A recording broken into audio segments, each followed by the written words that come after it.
the last lecture I have introduced the axiomatic definition of probability.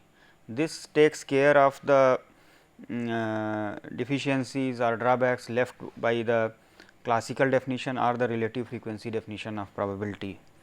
So, in this definition we give a general framework under which a probability function is defined. This does not tell you how to calculate a probability, but a probability function must satisfy these axioms in order to be a proper probability function.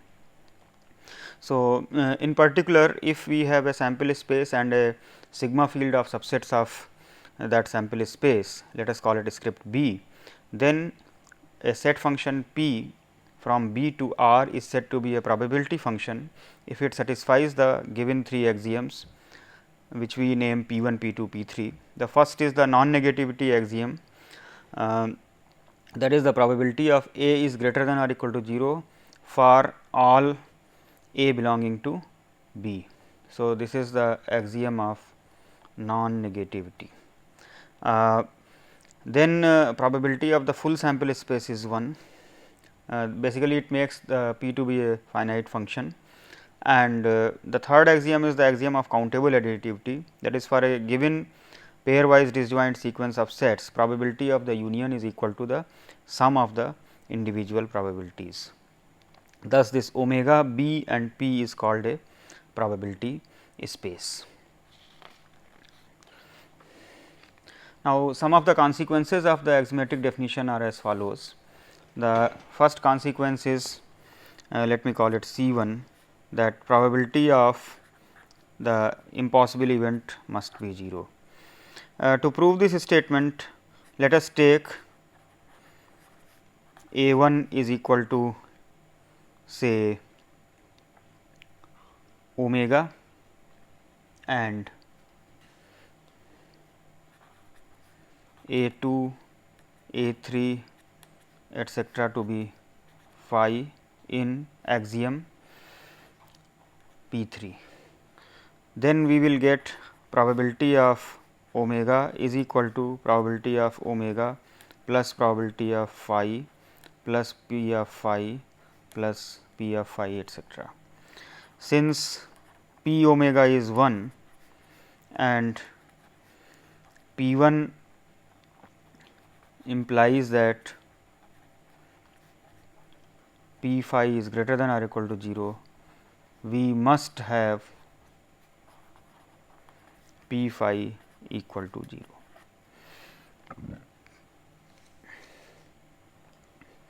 The second consequence is that for any finite collection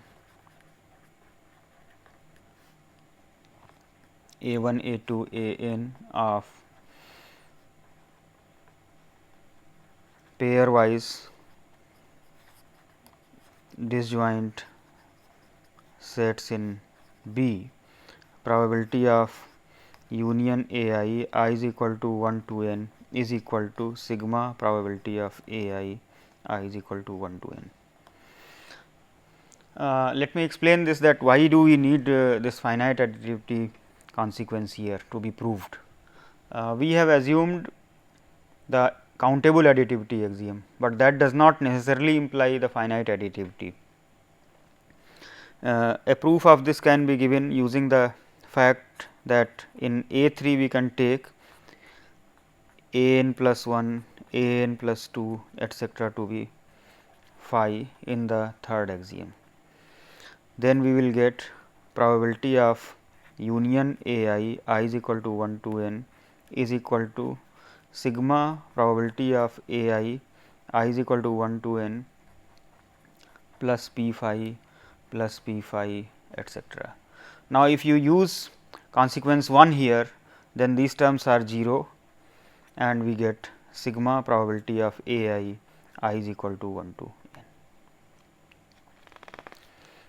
A third consequence is the p is a monotone function.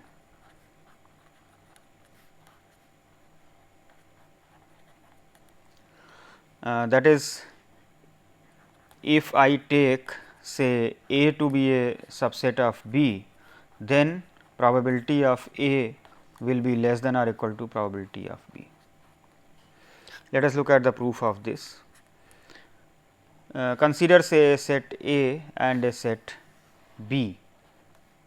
Then I can write B as A union B minus A, that is, this is B minus A and this is A, and these two are disjoint. So, if I make use of the finite additivity consequence, then probability of B is equal to probability of A plus probability of B minus A.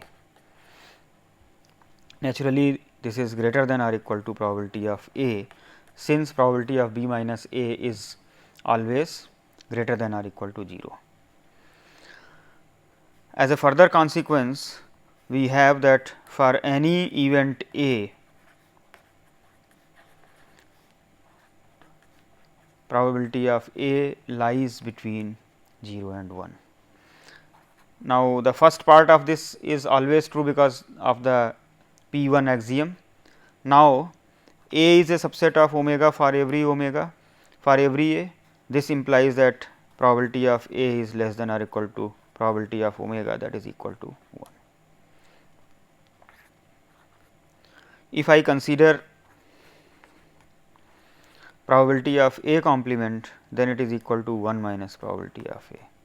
This follows because I can write A union A complement as omega, and therefore, probability of A plus probability of A complement is probability of omega, that is equal to 1.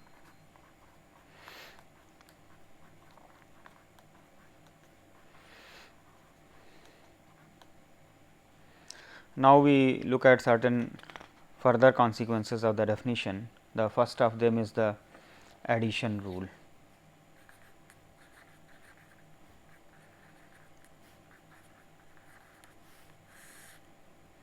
For any events A and B, probability of A union B is equal to probability of A plus probability of B minus probability of A intersection B. In order to prove this statement, let us consider any two sets A and B. Then A union B can be expressed as A union B minus A intersection B. So, we can write A union B as A union B minus A intersection B. We can observe here that this is a disjoint union. Therefore, if I consider probability of A union B, it is equal to probability of A plus probability of B minus A intersection B. Now, at this stage we notice that A intersection B is a subset of B, and if we look at the statement that probability of B is equal to probability of A plus probability of B minus A, then this implies that probability of B minus A is equal to probability of B minus probability of A. That means, if A is a subset of B, then probability of B minus A can be expressed as probability of B minus probability of A. Therefore, here we can write this as probability of B minus probability of A intersection B. Now, naturally one can think of the generalization of this rule. For example, if I consider say for 3 events, suppose A, B and C are 3 events, then we must have probability of A union B union C is equal to probability of A plus probability of B plus probability of C minus probability of A intersection B minus probability of B intersection C minus probability of C intersection A plus probability of A intersection B intersection C. one can look at this statement from the point of view of set theory or Venn diagram. If I consider 3 events, say A, B and C, then the union can be expressed as A union B union C. However, here we have to remove A intersection B, B intersection C and C intersection A. If we remove that, then the set A intersection B intersection C has been removed 3 times. So, we have to add it once to get this portion here. So, A intersection B intersection C has to be added here. So, this gives us a rule for considering a general addition rule, and we have the following result: general addition rule.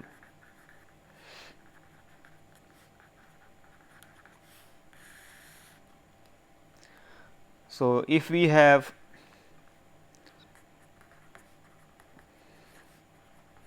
events A1, A2, An, then probability of union I is equal to 1 to n can be expressed as sigma probability of I is equal to 1 to n minus double summation probability of I intersection Aj I is less than j plus triple summation probability of I intersection Aj intersection Ak I less than j less than k minus and so on. Finally, you will have minus 1 to the power n plus 1 probability of intersection I is equal to 1 to n. One can prove this result using induction.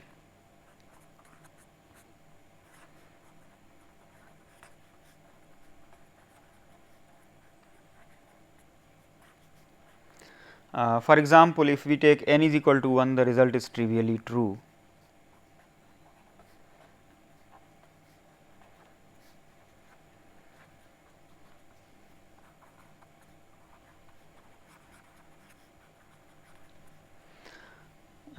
For extension from k to k plus 1, we will need the result for n is equal to 2, which has already been proved. For n is equal to 2, we have addition rule.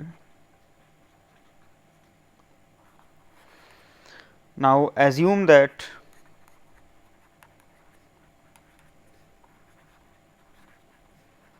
the result to be true for n is equal to k. Now, take n is equal to k plus 1.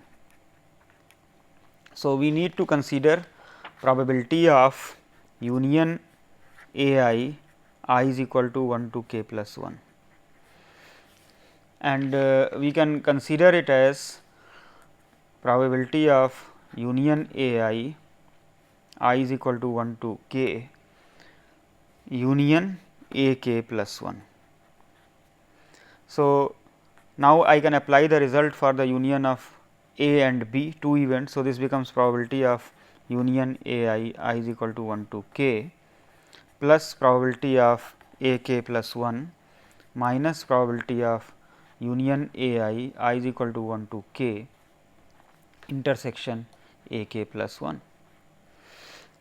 Now, the first part of this can be expanded, because we have already assumed that this rule is true for n is equal to k.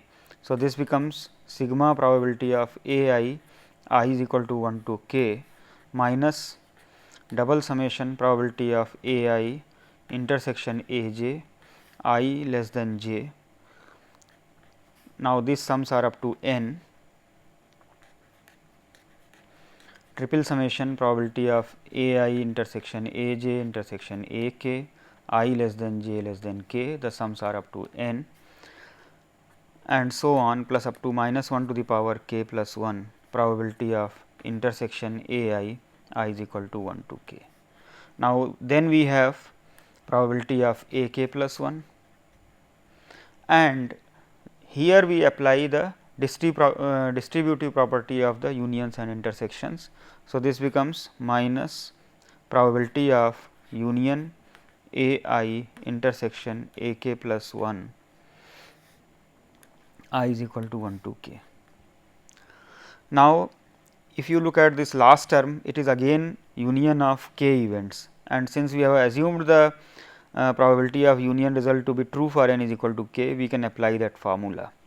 So, using that we will get summation of probability A I intersection A k plus 1 for I is equal to 1 to k, and that term can be adjusted with this. So, let me write it here firstly, sigma probability of I is equal to 1 to k minus double summation I less than j up to n probability of A I intersection A j plus triple summation I less than j less than k probability of A I intersection A j intersection A k minus and so on plus minus 1 to the power k plus 1 probability of intersection A I is equal to 1 to k.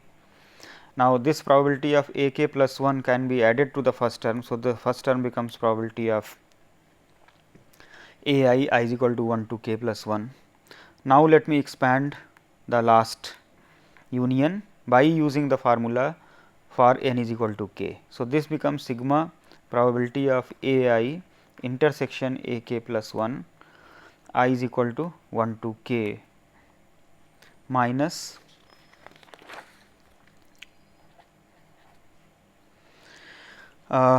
now, you will have double summation probability of A I intersection A k plus 1 intersection with A j intersection A k plus 1, where I is less than j and the sum goes up to n only, goes up to k.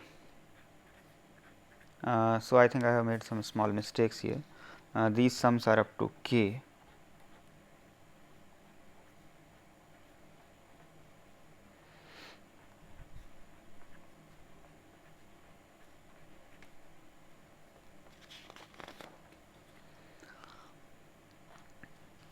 Then you will have triple summation I less than j less than k probability of A I intersection A k plus 1. So, we may put it as R intersection A j intersection A k plus 1 intersection A R intersection A k plus 1,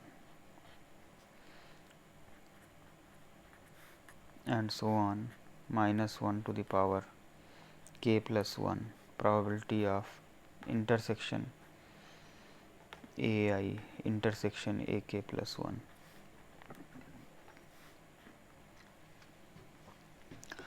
Now, let us look at the terms. The term sigma probability of A I intersection A k plus 1 can be combined with this term here with a minus minus getting adjusted, and therefore, if you see here, now we already had all the intersections up to k. Now, we have A 1 intersection A k plus 1, A 2 intersection A k plus 1 and A k intersection A k plus 1. So, this gets adjusted here and you will get a term. So, the first term remains as such, probability of A I is equal to 1 to k plus 1. In the second term, you will get I less than j, and now this summation is up to k plus 1, probability of A I intersection A j. Now, let us look at this term. This term is A I intersection A j intersection A k plus 1, where I and j's are varying from 1 to k. And if we look at the third term in the previous expression, here we had all the intersections of 3 sets up to k.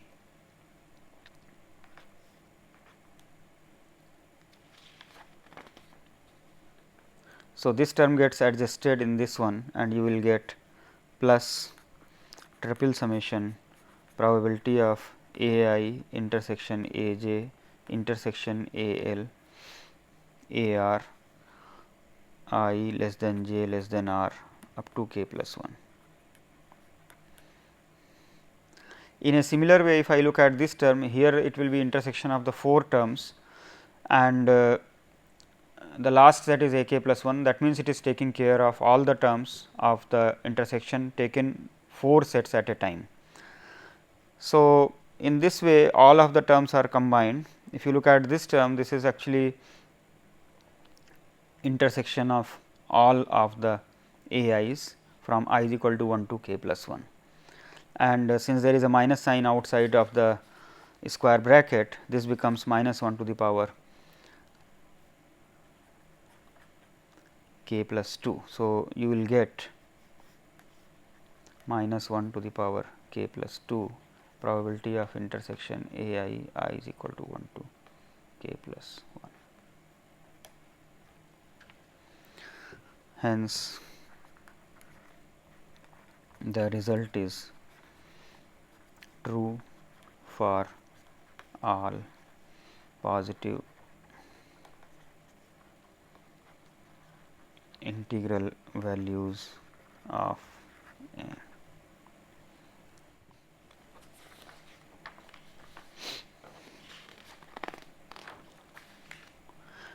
Let us look at the some applications of this one.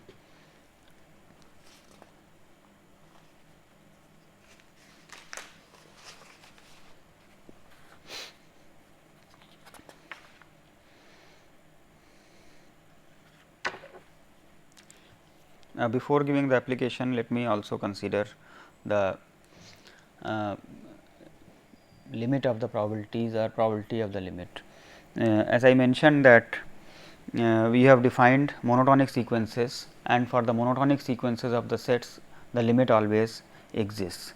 So, we have the following result for monotonic sequences of the sets.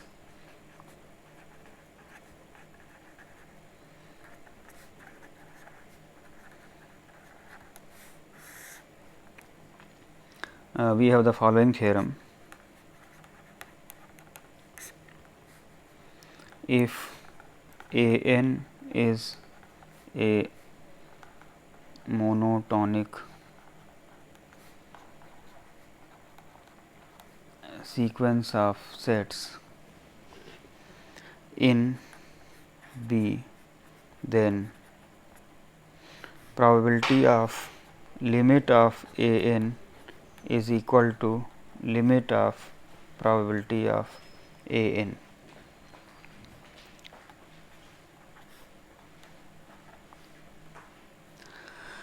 To prove this result, let us consider a n to be say monotonically increasing sequence. Let a n be monotonically increasing sequence.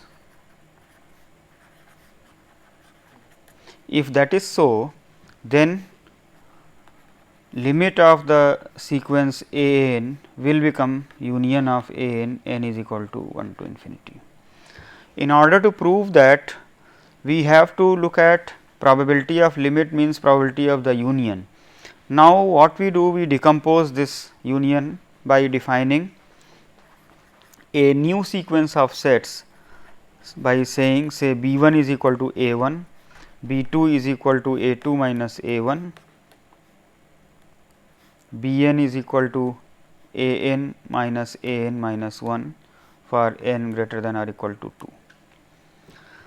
If we look at this one, basically what we have done, the sequence of sets is like this. This is say A 1, this is A 2, this is A 3 and so on. So, if I look at the union of a i's, we are decomposing it as a disjoint union. This A 1, A 2 minus A 1 will be this portion, then A 3 minus A 2 will be this portion. So, we will have that B n is a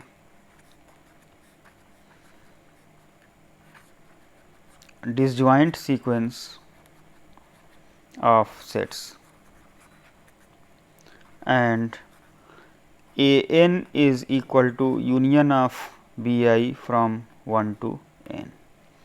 Naturally, this implies that probability of A n is equal to probability of B I sigma I is equal to 1 to n.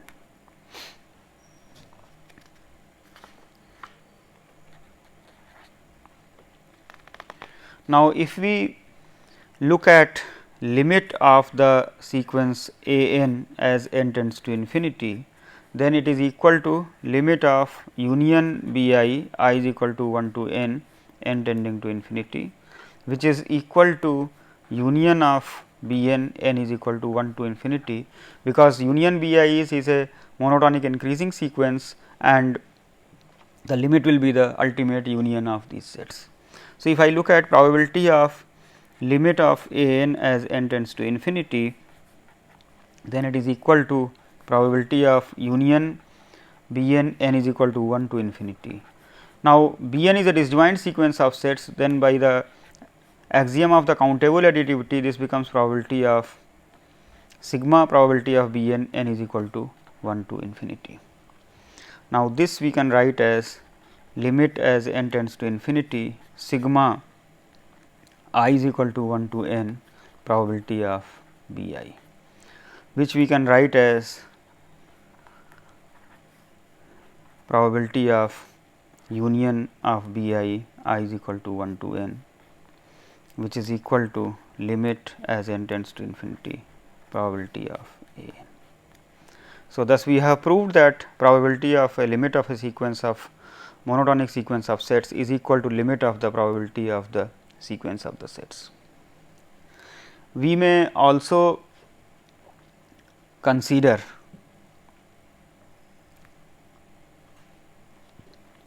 the case of monotonically decreasing. Now, that can be obtained by taking the complementations here, or you can define in a reverse way.